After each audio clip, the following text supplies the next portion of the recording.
नमस्कार. लोकशाही स्पेशल रिपोर्टमध्ये मी विशाल पाटील आपल्या सगळ्यांचं स्वागत करतो. अतिवृष्टीमुळे मराठवाड्यासह राज्यातल्या शेतकऱ्यांचं प्रचंड नुकसान झालेलं आहे. कापूस, सोयाबीनचं पीक मातीमूल झालंय. शेतकरी पुरता उद्ध्वस्त झालेला आहे आणि सरकारनं पंचनामे सुरू केले आहेत. नुकसान भरपाईची घोषणाही केली, पण मदत कधी मिळेल हे सांगता येत नाही. आता शेतकऱ्यांना गरज आहे ती प्रत्यक्ष मदतीची. ती कधी मिळणार असा प्रश्न शेतकरी विचारू लागलाय. पाहूयात याविषयीचा खास रिपोर्ट. प्रचंड पावसाच्या पाण्यामुळं संपूर्ण जमिनीमध्ये किंवा शेतामध्ये पाणी साठलेलं असल्यामुळे आता तिथं कुठलंही दुसरं काही पाहायला मिळत नाही. त्याच्याबद्दलचे आकडे येत आहेत. ते आल्यानंतर निश्चितपणे राज्य सरकार तातडीनं निर्णय घेणार आहे. दोघांनी मिळून ती मदत करावी अशी विनंती आम्ही केंद्राला केलेली आहे आणि राज्य सरकारकडूनही आवश्यक तिथे निकषाप्रमाणे NDRFच्या निकषाप्रमाणे मदत देण्याचा निर्णय होईल. एकंदरीत ह्या सगळ्या नुकसानीचे पंचनामे करण्याचे स्टँडिंग ऑर्डर्स देण्यात आलेले आहेत. आम्ही सर्वजण त्या ठिकाणी लक्ष ठेवून आहोत. मराठवाड्यात अतिवृष्टीचा कहर. प्रशासनाकडून 80% पंचनामे पूर्ण. राज्य सरकारकडून मदतीची घोषणा. शेतकऱ्यांना प्रत्यक्षात मदत कधी? राज्यात अतिवृष्टीचा कहर आहे. मराठवाड्याच्या हजारो हेक्टरवरील पिकांचं मोठं नुकसान झालंय. खरीप हंगामातील हातचा घास गेल्यानं शेतकरीही चिंतेत आहेत.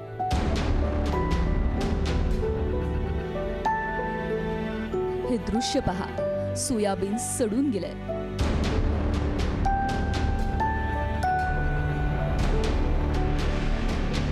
हा तलाव नसून शेतात साचलेलं पाणी आहे.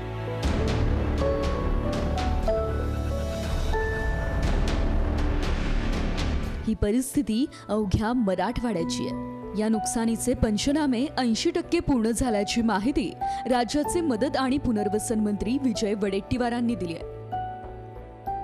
तातडीनं पंचनामे करायचे निर्देश मुख्यमंत्री महोदयांनी दिले. मी पण माझ्या विभागाच्या माध्यमातून दिले आहेत आणि जवळपास 81% पंचनामे पूर्ण झालेले आहेत. पुढच्या पाऊस ओसरला की सर्व पंचनामे पूर्ण होतील.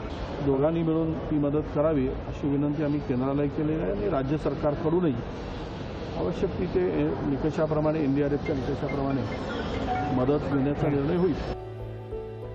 आता राज्याचे उपमुख्यमंत्री आणि कृषी मंत्री मदतीच्या प्रश्नावर काय म्हणाले तेही ऐका. पीक कर्ज, विशेषतः पीक विम्याचे पण पैसे कसे त्यांना मिळवून देता येतील त्याच्याबद्दल पीक विम्याच्या अधिकाऱ्यांशी आणि कंपन्यांशी पण संपर्क साधला. त्यांनाही सांगितलेलं आहे की अतोनात नुकसान झालं. मध्ये काही शेतकऱ्यांच्या क्लिप व्हायरल झालेल्या होत्या. तो स्वतः पाण्यात उभा होता आणि तो सांगत होता की बाबा आम्ही काय आता गळफास लावून घ्यायचा का वगैरे. त्याच्यामुळं सगळ्यांच्याच लक्षात आलेलं आहे की प्रचंड पावसाच्या पाण्यामुळं संपूर्ण जमिनीमध्ये किंवा शेतामध्ये पाणी साठलेलं असल्यामुळे आता तिथं कुठलंही दुसरं काही पाहायला मिळत नाही. त्याच्याबद्दलचे आकडे येत आहेत. ते आल्यानंतर निश्चितपणे राज्य सरकार तातडीनं निर्णय घेणार आहे. शेतकऱ्यांचं तर मोठ्या प्रमाणात नुकसान झालेलं आहेच, परंतु त्याच्यासोबत रस्ते असतील, पूल असतील, शासकीय इमारती असतील यांचंही मोठ्या प्रमाणात नुकसान झालेलं आहे. एकंदरीत ह्या सगळ्या नुकसानीचे पंचनामे करण्याचे स्टँडिंग ऑर्डर्स देण्यात आलेले आहेत. आम्ही सर्वजण त्या ठिकाणी लक्ष ठेवून आहोत. राज्याच्या तिन्ही मंत्र्यांनी मदतीचं आश्वासन दिलंय. मात्र पोकळ शब्द किंवा आश्वासनं नको, तातडीची मदत द्या अशी मागणी राज्याचे विरोधी पक्षनेते देवेंद्र फडणवीस यांनी राज्य सरकारकडे केली आहे.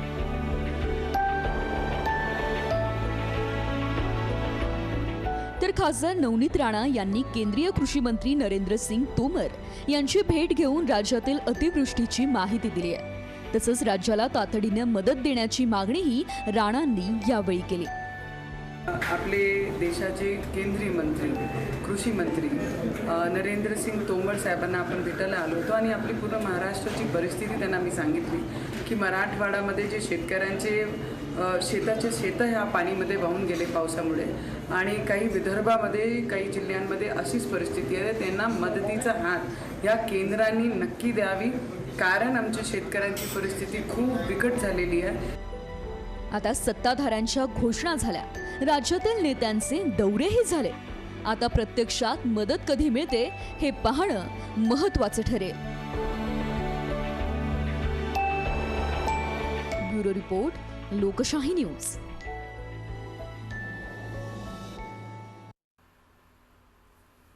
तर राज्यभरामध्ये असलेल्या पूर परिस्थितीनंतर अतिवृष्टीनंतर मात्र शेतकरी जो आहे तो मेटाकुटीला आल्याचं चित्र दिसतंय. याचे अनेक दृश्य दिवसभर आपण लोकशाही न्यूज चॅनलवरती देखील पाहिली. विविध प्रकारचे जे अपडेट्स आहेत ते देण्याचा प्रयत्न आमची टीमही करते. आणि मग त्यानंतर घोषणा झालेल्या आहेत, मदत कधी हा प्रश्न प्रत्येकाच्याच मनामध्ये आहे. त्याचं उत्तर शोधूयात. त्यासाठी औरंगाबाद या ठिकाणाहून शेतकरी विठ्ठल म्हस्के आपल्यासोबत जोडले गेलेले आहेत. स्वाभिमानी शेतकरी संघटनेचे अध्यक्ष राजू शेट्टी हे देखील या चर्चासत्रामध्ये आपल्यासोबत जोडले गेलेले आहेत. विठ्ठल म्हस्के, आधी आपल्याकडे येतो, कारण तुम्ही लावलेलं पीक जे आहे ते मातीमूल झालेलं आहे, शेतामध्ये पाणी शिरलेलं आहे. अनेक शेतकऱ्यांनी आत्महत्याच हाच आमच्या समोर आणि शेवटचा पर्याय असल्याचं म्हटलं. तर दुसरीकडे तातडीच्या झालेल्या बैठकी पाहिल्यानंतर धीर सोडू नका, सरकार तुमच्यासोबत आहे असं सांगण्यात आलेलं आहे. प्रत्यक्ष मदतीची आत्ता या घडीला, या क्षणाला किती आवश्यकता आहे? नमस्कार सर. नमस्कार.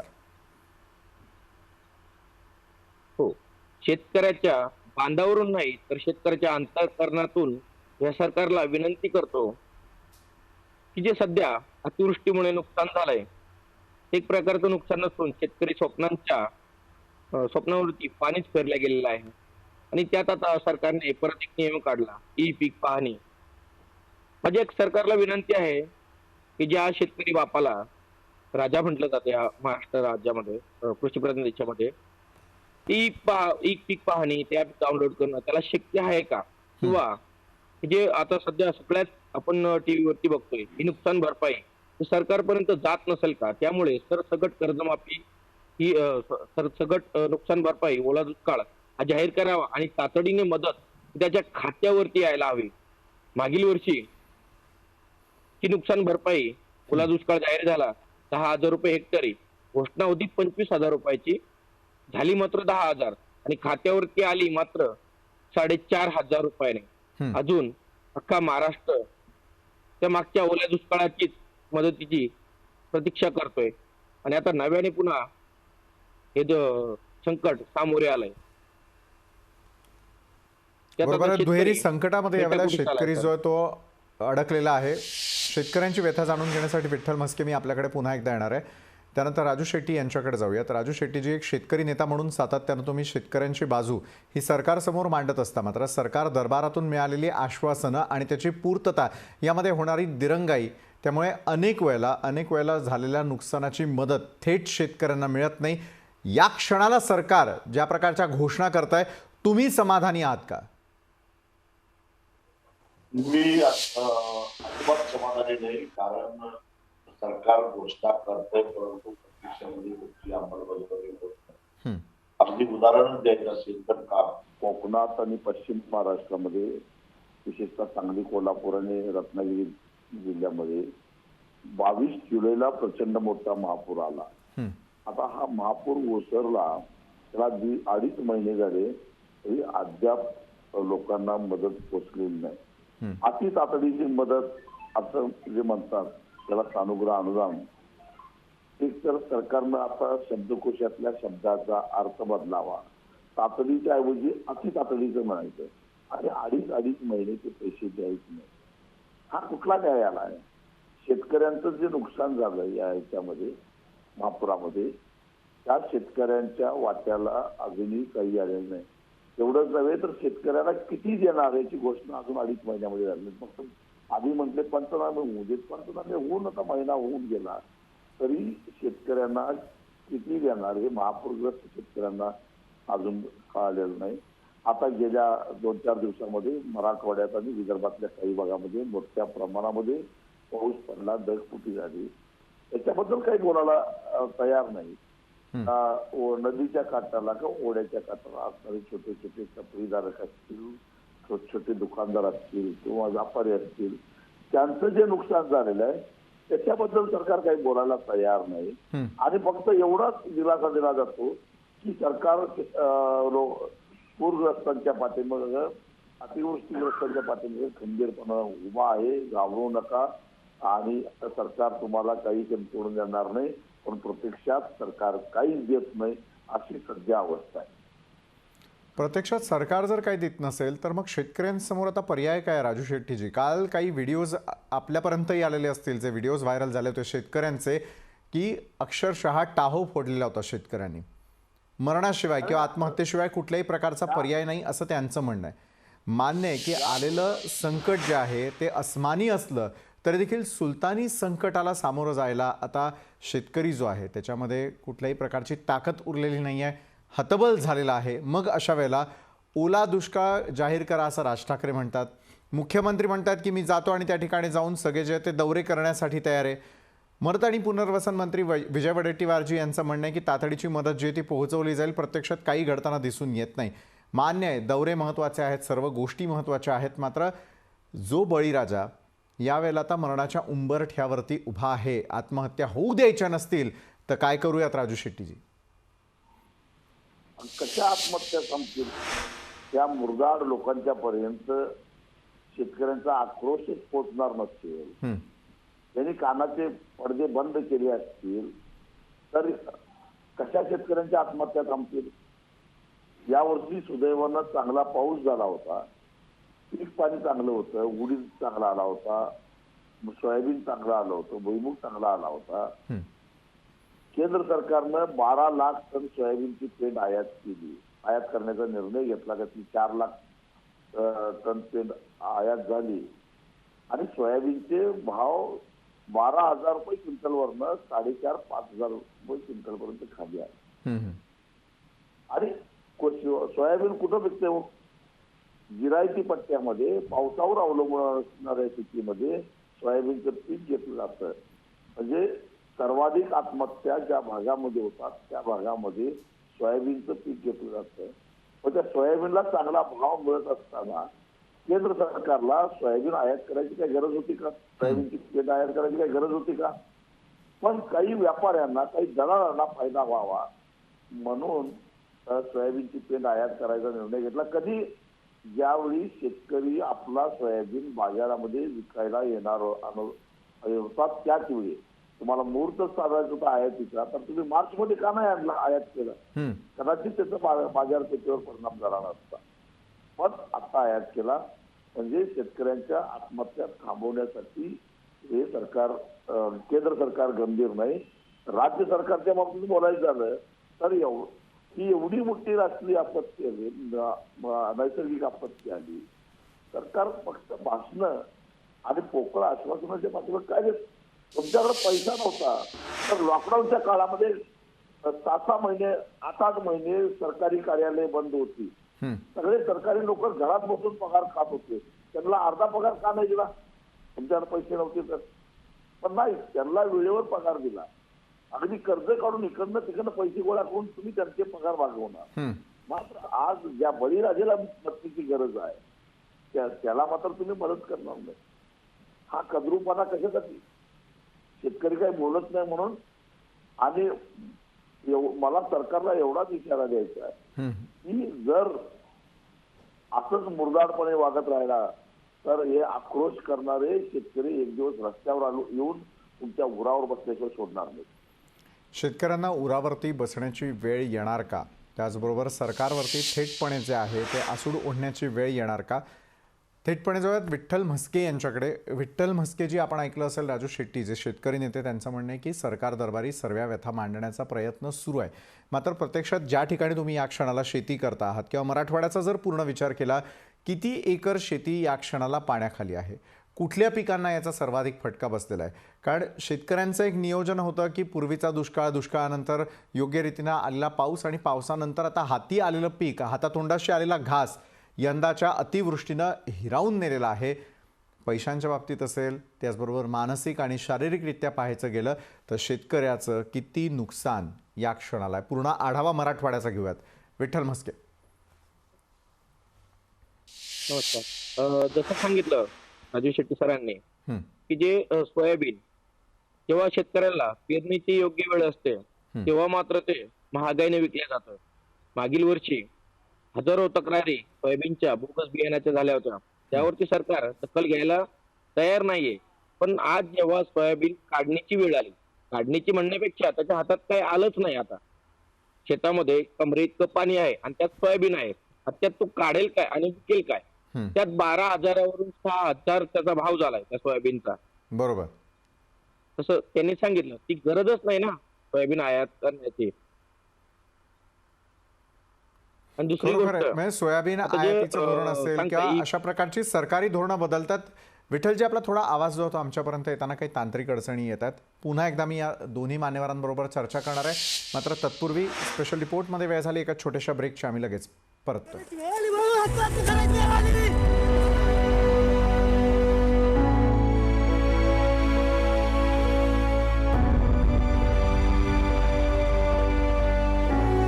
ब्रेकनंतर आपल्या सगळ्यांचं पुन्हा एकदा स्वागत. घोषणा झाल्या मदत कधी या विषयावरती जाणून घेण्यासाठी औरंगाबाद या ठिकाणाहून शेतकरी विठ्ठल म्हस्के आणि स्वाभिमानी शेतकरी संघटनेचे अध्यक्ष राजू शेट्टी यावेळेला आपल्यासोबत जोडले गेले. विठ्ठल म्हस्के, आपण आढावा घेत होतो की किती शारीरिक, आर्थिक आणि मानसिक नुकसान शेतकऱ्यांचे या क्षणाला आहे. आकडेवारी सांगता येऊ शकते का अगदी थोडक्यात?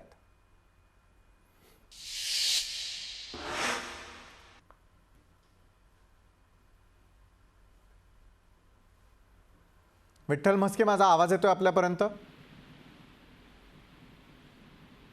कदाचित आपला आवाज त्यांच्यापर्यंत पोहोचत नाही आहे. पुन्हा एकदा आपण राजू शेट्टी यांच्याकडे जाऊयात. राजू शेट्टीजी, घोषणा अनेक झाल्या, मदत कधी याची प्रतीक्षा असताना दरवर्षी बदलत चाललेलं नैसर्गिक चक्र जे आहे त्याचा अभ्यास करायला हवा का? हवामान खात्यानं वेळच्या वेळी माहिती पुरवणं आवश्यक आहे का? आणि बदलत्या वातावरणाचा अभ्यास करून आता शेतीचाही पॅटर्न आपल्याला सगळ्यांना बदलवावा लागेल असं वाटतंय का? कारण अनुमान कुठलाच घेता येत नाहीये.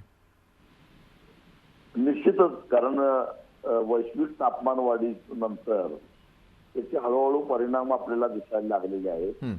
पाऊस पडला तर कमी दिवसामध्ये जास्त पाऊस पडतो आणि मग त्या पावसाचं नियोजन करणे होत नाही आणि मग पिकं पाण्यामध्ये बुडतात, ओढ्याला नदीला महापूर येतो. तर अशा परिस्थितीमध्ये आता बदलत्या काळानुसार कमी म्हणजे पूर्वी पाऊस पडायचा तो 4 महिने विभागून पडायचा आणि पावसाळा हा एक स्वतंत्र सीझन असायचा. आता परिस्थिती अशी आहे की पाऊस पडला तर धो पडतो, गायब झाला तर 2-2 महिने गायब होतो आणि मग अशा परिस्थितीमध्ये पीक पाणी, पीक व्यवस्थापन या सगळ्याच बाबतीत पुनर्विचार करायची वेळ आलेली आहे. आज सगळ्यात महत्वाची गोष्ट म्हणजे शेतकऱ्यांना हवामानाबद्दल अद्ययावत माहिती पुरवणारी यंत्रणा आता पुरवली पाहिजे. आमचं हवामान खातं तकलादू झालेलं आहे, त्याच्यात काही अर्थ राहिलेला नाही. जगातल्या प्रगत राष्ट्रामध्ये शेतकऱ्यांना 4-4 महिने आधी हवामानाचा पूर्णपणे अंदाज दिला जातो आणि तो तंतोतंत खरा ठरतो. मग आम्हाला काय कळत नाही. मग त्या पद्धतीनं पुढचे 3-4 महिने हवामान कसं राहणार आहे हे जर का शेतकऱ्याला कळालं, तुम्ही एवढी मोठी प्रगती मानवाने केली, एवढे सारे सॅटेलाइट आकाशामध्ये सोडले, एखादा हवामानाचा अचूक वेध घेणार सॅटेलाइट नाही का सोडता येणार? काय हे तंत्रज्ञान शेतकऱ्यांच्यासाठी वापरलं जात नाही? याचा कुठेतरी भविष्याकडे विचार करावा. खरंय राजू शेट्टीजी, आता आपल्याला तांत्रिक गोष्टींवरती, वैज्ञानिक गोष्टींवरती आणि त्याचबरोबर जे पूर्वीचे काही अंदाज होते या सगळ्यांची सांगड घालून शेतकऱ्यांचं होणारं नुकसान कसं टाळता येईल याचा विचार करत असताना झालेल्या नुकसानाची भरपाई तातडीनं कधी मिळेल या संदर्भातली मागणी आपण लावून धरणार आहोतच. धन्यवाद विठ्ठल म्हस्के आणि राजू शेट्टी, आपण आपल्या या चर्चेमध्ये आमच्यासोबत जोडल्या गेला त्यासाठी. लोकशाही स्पेशल रिपोर्टमध्ये घोषणा झाल्या, मदत कधी, याचा रेटा लोकशाही न्यूज चॅनल देखील सरकारी दरबारी लावून ठेवणार आहे. कारण मराठवाड्याचं सर्वाधिक नुकसान झालेलं आहे, अतिवृष्टी झालेली आहे आणि शेतकऱ्यांना तातडीच्या मदतीची आवश्यकता आहे. यासाठी वेळोवेळी याचा पाठपुरावा करत राहणार आहे. आजच्या स्पेशल रिपोर्टमध्ये वेळ झाली इथेच थांबण्याची. ताज्या घडामोडींसाठी पाहत राहा लोकशाही न्यूज.